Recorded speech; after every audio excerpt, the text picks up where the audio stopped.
से आप लोगों को अमरोहा सीट के बारे में ये मालूम है कि पिछली बार जब लोकसभा का आम चुनाव हुआ था तो ये सीट बहुजन समाज पार्टी ने जीती थी, लेकिन जिनको हमने या आप लोगों ने जिताकर भेजा तो उस व्यक्ति ने सांसद बनने के बाद, एमपी बनने के बाद ना तो पार्टी के मान सम्मान का ध्यान रखा और ना ही इस क्षेत्र की जनता के मान सम्मान का ध्यान रखा और ना ही क्षेत्र के विकास व उत्थान के लिए उन्होंने कोई कदम उठाया। उन्होंने यहाँ की जनता के साथ विश्वासघात किया, पार्टी के साथ भी विश्वासघात किया, ये आप सब लोगों को मालूम है। तो तब फिर हमें मजबूरी में तो उसके स्थान पर हमने दूसरे व्यक्ति को इस बार टिकट दिया है, लेकिन हमारी पार्टी ने जब बीएसपी के जो सिटिंग एमपी थे उन्होंने पार्टी और यहाँ की जनता के साथ विश्वासघात किया तो हमने उनको टिकट तो नहीं दिया, लेकिन यहाँ के खासकर जो मुस्लिम समाज के लोग हैं तो उनके साथ हमने विश्वासघात नहीं किया। हमने एक मुस्लिम समाज के एक व्यक्ति ने तो विश्वासघात किया, लेकिन उसकी सजा हमने यहाँ के अमरोहा क्षेत्र के पूरे मुस्लिम समाज को नहीं दी है, बल्कि इस बार हमने उसके स्थान पर मुस्लिम समाज से चौधरी मुजाहिद हुसैन को ही हमने टिकट दिया है। जिनको जिताने में आप लोग जी जान से लगे हैं।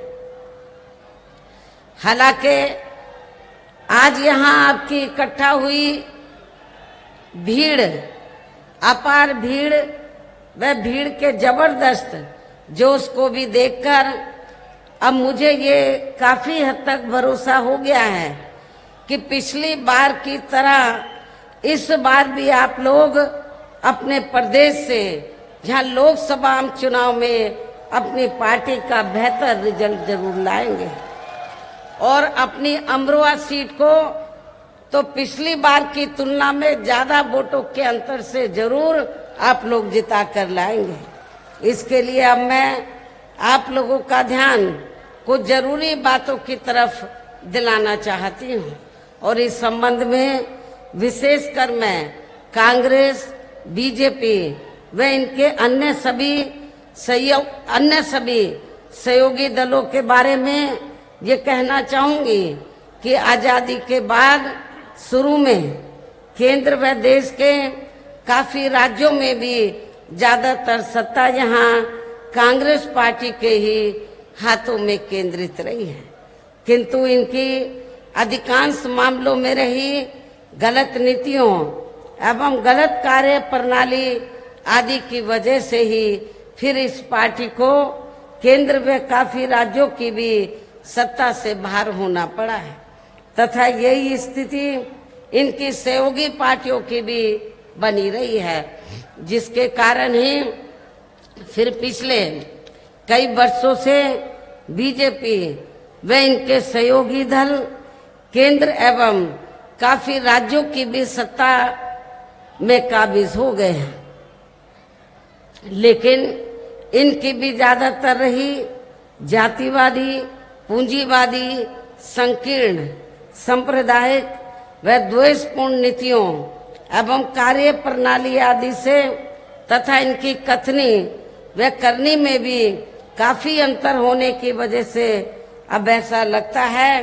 कि इस बार ये पार्टी भी यानी कि भारतीय जनता पार्टी भी केंद्र की सत्ता में आसानी से वापस आने वाली नहीं है, बशर्ते यदि ये चुनाव इस बार फ्री एंड फेयर होता है तथा आम चर्चा के मुताबिक वोटिंग मशीनों में भी कोई गड़बड़ी आदि नहीं की जाती है। और वैसे भी इस बार चुनाव में इनकी कोई भी पुरानी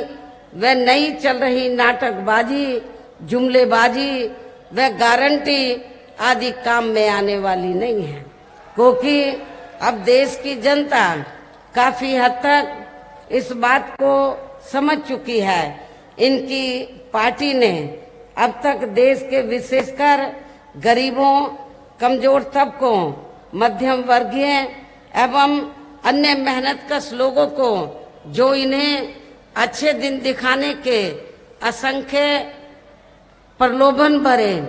वायदे किए हैं तथा अनेकों हवाई व कागजी गारंटी भी दी है,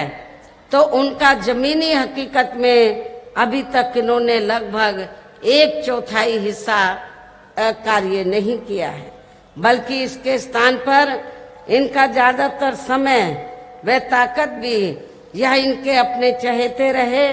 बड़े बड़े पूंजीपतियों एवं धन्ना सेठों को ही ज्यादा से ज्यादा मालामाल व धनवान आदि बनाने में तथा उन्हें हर स्तर पर छूट देने व बचाने में ही लगी रही है, जिनके अधिकांश आर्थिक सहयोग से ही ये पार्टी